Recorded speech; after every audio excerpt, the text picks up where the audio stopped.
2004 में गुजरात में हुए इशरत जहां केस को लेकर बीजेपी सांसद अनुराग ठाकुर ने कांग्रेस पर हमला बोला।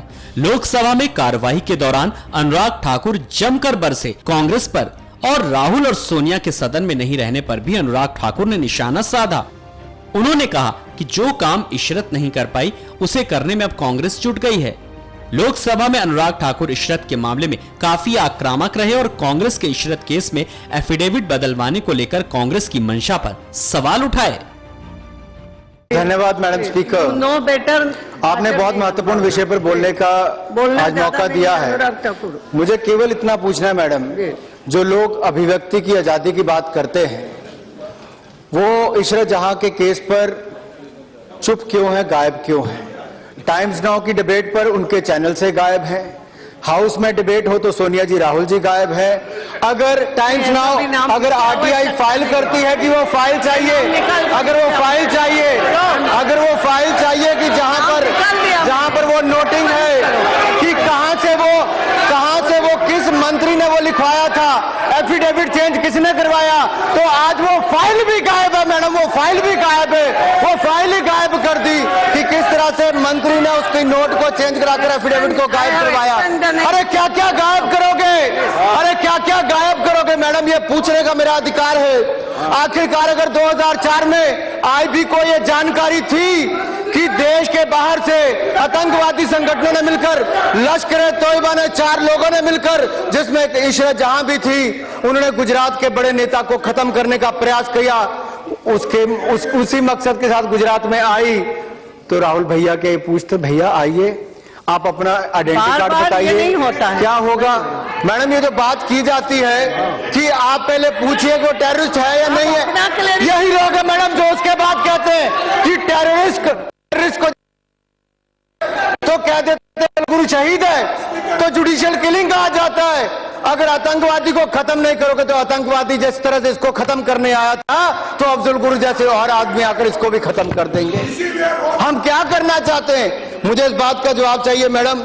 क्या 2004 में जो घटा, 2009 आते आते ये हो गया था कि कांग्रेस को क्या लग रहा था कि 2014 का चुनाव अकेले नहीं लड़ पाएंगे, तो पाकिस्तान समर्थक आतंकवादियों के साथ एक बड़ा गठबंधन किया गया। जो काम इशरत जहां पूरा नहीं कर पाई, वो आतंकी तौर पर खत्म नहीं कर पाई, इन्होंने राजनीतिक तौर पर अपने प्रतिद्वंदियों को खत्म करने का प्रयास किया। एक एक सबूत नजर आता है। यह केवल कांग्रेस पार्टी नहीं थी मैडम, उसमें देखिए, अरे बैठो, अरे भाई आपके पास उत्तर नहीं, आज सुनिए सिर्फ।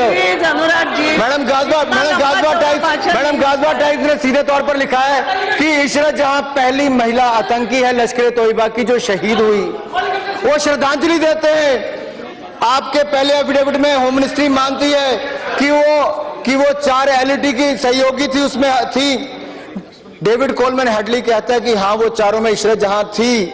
आपके इंटेलिजेंस ब्यूरो के चीफ आसिफ इब्राहिम कहते हैं कि हाँ वो थी आतंकवादी। उन्होंने पीएम साहब को, शिंदे साहब को, होम मिनिस्टर सबको बताया।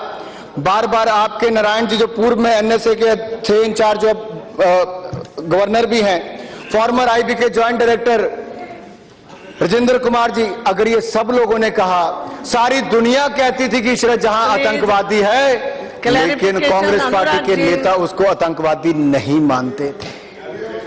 अनुराग जी, अब now you have to, if you want. Madam अभी तो मैंने शुरू किया है। भाषण नहीं देते मैम, भाषण नहीं मैडम, इसमें कुछ जानकारी तो सामने रखनी है। तो क्या ये सच्चाई है कि सारी दुनिया एक तरफ कह रही थी कि वो आतंकवादी है, भाजपा के बड़े नेताओं को खत्म करने आई है, तो जो राजनीतिक तौर पर आप नहीं कर पा रहे थे तो आपने उनके साथ गठबंधन करके उसको खत्म करने का प्रयास किया। उसके केस किसने लड़े? उसका केस लड़ा तो एनसीपी के नेताओं ने उनका पूरा खर्चा सहकर आतंकवादियों का केस लड़ा है वहां पर उनके परिवार वालों के साथ। अकेली कांग्रेस ने पूरा बड़ा गठबंधन था मैडम। जिस कांग्रेस पार्टी का नाम कभी बड़े नेताओं के साथ जोड़कर लिया जाता था, आज कांग्रेस के नाम के साथ जुड़ता है तो अफजल गुरु, याकूब मैनन, इशरत जहां कहते नाम जुड़ते हैं। आखिर ऐसा क्यों आया? जो आईबी के, रॉ के और बड़े अधिकारी थे, जो प्रकट और गुप्त तौर पर जो उनकी क्षमताएं थी, प्लीज उनकी अवॉर्ड और कवर्ट ऑपरेशंस को खत्म करने का किसी ने प्रयास किया है, हमारी आईबी और रॉ एजेंसीज को खत्म करने का किसी ने प्रयास किया है, तो पूर्व सरकार ने उसको किया। मैडम, इनको देश कभी माफ नहीं करेगा। 2008 मैडम 2008 मैडम 2008 मैडम मेरा प्रश्न तो पूछने दीजिए। मैडम 2008 के जो मुंबई धमाके हुए उसके बाद हजारों करोड़ हमने खर्च किया। 2008 का जो हमला हुआ उसके बाद हमने हजारों करोड़ खर्च किए, लेकिन 2011 में मुंबई में धमाके हुए तो चिदम्बरम जी ने उस समय कहा कि इंटेलिजेंस फेलियर नहीं था, और दूसरी ओर चिदम्बरम जी ने कहा कि इंटेलिजेंस की सूचना पर आप किसी को आतंकवादी नहीं मान सकते। वहीं दूसरी ओर कांग्रेस के नेता कहते थे suffering from intellectual arrogance. 76 Dantewada में हमारे माओवादी मारे शहीद, हमारे सीआरपीएफ के लोग शहीद होते हैं, अलगाववादी। मैडम मेरा प्रश्न तो पूछे। मैडम इससे संबंधित मैडम 20 मिनट आपने शुरुआत के लिए दिया, मुझे 5 मिनट होते हैं, आपको नहीं मिलना। मैडम मेरे 2 मिनट भी नहीं हुए, नहीं 2 मिनट तो पूछने दीजिए। आज मुझसे ज्यादा कांग्रेस कह रही है कि मेरे 2 मिनट पूरे हो गए। अरे भाई 5 मिनट तो बोलने दो। नहीं, आई एम सॉरी मैडम, अगर आईबी, रॉ और पुलिस के अधिकारियों को खत्म करने का प्रयास किया, यही कारण है कि 2011 में मुंबई के धमाके होते हैं, क्योंकि इन 3-4 वर्षों में अगर पूरे आईबी, रॉ के अधिकारियों का मनोबल गिरा था, हौसले पस्त थे, तो आपके कारण थे। उनके खिलाफ केस बनाए जा रहे थे। जो देश को गुप्त सूचनाएं देते, उनको सूचना देने के लायक तक कांग्रेस पार्टी ने नहीं रखा, क्योंकि ईमानदार अधिकारी को मारने का किसी ने प्रयास किया तो कांग्रेस पार्टी ने किया। मैं माननीय मंत्री जी से पूछना चाहता हूं, क्या इस सरकार में आकर कोई बदलाव हुआ है? क्या उन आईबी, रॉ और पुलिस के अधिकारियों को जिनको जेलों में भुगतना पड़ा, जिनके खिलाफ फर्जी मुकदमे दायर हुए, क्या हमारी सरकार क्या उनको न्याय दिलाएगी कि नहीं दिलाएगी? मैं आपके माध्यम से पूछना चाहता हूं। इशरत जहां की सच्चाई देश के सामने आएगी या नहीं आएगी? क्या देश ये जानने का अधिकार रखता है नहीं रखता? गृह मंत्री जी, मैं आपसे पूछना चाहता हूं कि भारतीय जनता पार्टी के दो बड़े नेता, एक अमित शाह जी जिन्होंने इस भारतीय जनता पार्टी को दुनिया का सबसे बड़ा संगठन बनाया, और दूसरे नरेंद्र मोदी जिन्होंने 282 सीटें जिताकर भारतीय जनता पार्टी को पूर्ण बहुमत में लाए, क्या इनको खत्म करने का प्रयास जो आतंकवादी नहीं कर पाए थे, वो कांग्रेस पार्टी ने करने का प्रयास किया है? नहीं किया। आपको इस बात की सच्चाई देनी होगी। माननीय अध्यक्ष जी, सतीश वर्मा जो एक पुलिस अधिकारी की बात आई, जिसकी बेईमानी की गाथाएं अभी यहां पर सत्यपाल सिंह जी ने बताई, उस अधिकारी को आपने सीबीआई में क्यों लेकर गए? आखिर कांग्रेस की उससे क्या सांठगांठ थी? क्या आपके एसआईटी के 3-3 चेयरमैन क्यों बदले जाते हैं?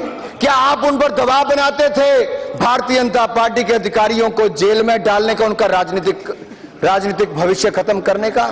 अगर इस तरह की राजनीति इस देश में हो रही थी, तो मैं ये कहने में बिल्कुल सच्चाई है मैडम कि जो 2014 का चुनाव कांग्रेस अकेले नहीं लड़ सकती थी, वो पाक समर्थित कांग्रेस आतंकवादियों के साथ लड़ना चाहती। और यही कारण है मैडम कि आज भी इस पर पर्दा डालने का प्रयास किया जाता है। मैं केवल इतना कहना चाहता हूं मैडम, इस पर ह्यूमन राइट्स के नाम पर पर्दा ना डाला जाए। जो आतंकवादियों के मरने के बाद उनको शहीद कहते हैं और उनकी लड़ाई लड़ने का प्रयास करते हैं, इस कांग्रेस पार्टी को देश को जवाब देना होगा। ये आतंकवादियों के साथ क्यों खड़ी है? अध्यक्ष महोदय, धन्यवाद मैडम स्पीकर। नो बेटर, आपने बहुत महत्वपूर्ण विषय पर बोलने का आज मौका दिया है। मुझे केवल इतना पूछना है मैडम, जो लोग अभिव्यक्ति की आजादी की बात करते हैं, वो इशरत जहां के केस पर चुप क्यों है, गायब क्यों है? टाइम्स नाउ की डिबेट पर उनके चैनल से गायब है। हाउस में डिबेट हो तो सोनिया जी, राहुल जी गायब है। अगर टाइम्स नाउ अगर आरटीआई फाइल करती है कि वो फाइल चाहिए, अगर वो फाइल चाहिए कि जहां पर वो नोटिंग है कि कहां से वो किस मंत्री ने वो लिखवाया था, एफिडेविट चेंज किसने करवाया, तो आज वो फाइल भी गायब है मैडम। वो फाइल भी गायब है, वो फाइल ही गायब कर दी कि किस तरह से मंत्री ने उसकी नोट को चेंज कराकर एफिडेविट को गायब करवाया। अरे क्या क्या गायब करोगे? अरे क्या क्या गायब करोगे मैडम? ये पूछने का मेरा अधिकार है। आखिरकार अगर 2004 में आईबी को ये जानकारी थी कि देश के बाहर से आतंकवादी संगठनों ने मिलकर, लश्कर-ए-तोयबा ने 4 लोगों ने मिलकर, जिसमें इशरत जहां भी थी,